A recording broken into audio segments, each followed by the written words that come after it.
आज की वीडियो में हम एक इम्पॉर्टेंट क्वेश्चन डिस्कस करने वाले हैं जो कि एग्ज़ाम में बार बार पूछा जाता है, जिसके आंसर्स पूछने के बहुत ज़्यादा हैं। तो देखिए यहाँ पर क्वेश्चन क्या दिया है, सिंप्लीफिकेशन का क्वेश्चन है और ये क्वेश्चन बार बार पूछा जाता है, इसी टाइप का पूछा जाता है। तो देखिए यहाँ पर क्वेश्चन है 1.75 इंटू में 1.75 माइनस 3.5 इंटू में 0.75 प्लस 0.75 इंटू में 0.75। तो इसको सॉल्व करने के दो तरीके हैं, या तो हम इनको डायरेक्ट गुणा करके प्लस और माइनस कर दें, या फिर इनमें एक लॉजिक है, उस लॉजिक को हम ढूंढ कर इस क्वेश्चन को सॉल्व कर लेते हैं। तो चलिए हम इसको गुणा कर नहीं, लॉजिक से इस क्वेश्चन को सॉल्व करेंगे। तो देखिए यहाँ पर हमने क्वेश्चन ले लिया है। तो देखिए यहाँ पर 1.75 को हमने ए मान लिया है और 0.75 को हमने बी मान लिया है। इससे हमारा क्वेश्चन बहुत ईजी हो जाएगा, यही हमारा क्या हो जाता है, लॉजिक बन जाता है। देखिए यहाँ पर 1.75 को हमने ए माना, तो यहाँ पर मल्टीप्लाई में भी वही संख्या है, तो क्या हो जाएगा, ए इंटू में ए हो जाएगा। उसी तरह से हमने देखिए 0.75 को बी माना है, तो इंटू में फिर क्या हो जाएगा, बी, क्योंकि यहाँ पर भी मल्टीप्लाई में 0.75 ही है।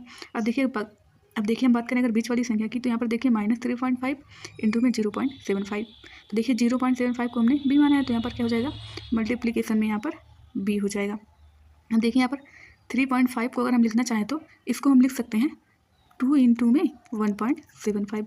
अगर इसका हम मल्टीप्लीकेशन करेंगे तो कितना आ जाएगा, 3.5, यानी कि 3.5 को हम इस तरह से लिख सकते हैं। ऐसा हमने इसलिए किया क्योंकि हमें 1.75 को ए माना है, तो यहाँ से हमें 1.75 मिल जाएगा, तो हमारा लॉजिक जो है इजी से काम कर जाएगा। तो देखिए इस तरह से हमने 3.5 को 2 इंटू में 1.75 कर दिया, और यहाँ पर 0.5 और यहाँ पर 0.75 को हमने बी माना था, तो यहाँ हो गया इंटू में बी।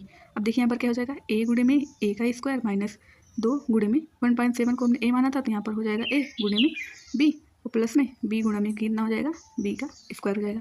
अब इसको अगर हम ध्यान से देखें तो ये क्या बन गया है, a square plus b square minus 2ab का फार्मूला। तो देखिए a square minus 2ab plus b square जो फार्मूला होता है वो किसका होता है, ए माइनस बी के होल स्क्वायर का फार्मूला होता है। तो ए माइनस बी का होल स्क्वायर का फार्मूला हो जाता है a square plus b square minus 2ab। तो देखिए यहाँ पर हमने इसको फार्मूले में बना दिया है। अब इससे हमारा क्वेश्चन बहुत ईजी हो जाएगा, हमें गुणा भाग करना ईजी हो जाएगा। तो देखिए यहाँ पर ए को हमने कितना माना था, 1.75, और बी को हमने कितना माना था, 0.75। तो यहाँ पर क्या हो जाएगा, 1.75 माइनस 0.75, इनका स्क्वायर है तो हम क्या करेंगे, इनका स्क्वायर कर देंगे। अब देखिए 1.75 में से हम 0-75 माइनस करेंगे तो ये कितना हो जाएगा, 5 से 5 0 हो जाएगा, 7 में 7 0 जाएगा, यहाँ बचेगा 1, तो यहाँ पर हो जाएगा 1.00 का स्क्वायर। अब दशमलव के बाद 0 हो तो उसकी कोई वैल्यू ही नहीं रह जाती, यानी कि यहाँ पर क्या हो जाएगा, 1। अब इसका स्क्वायर कर देंगे, तो 1 का स्क्वायर कितना होता है, 1 होता है।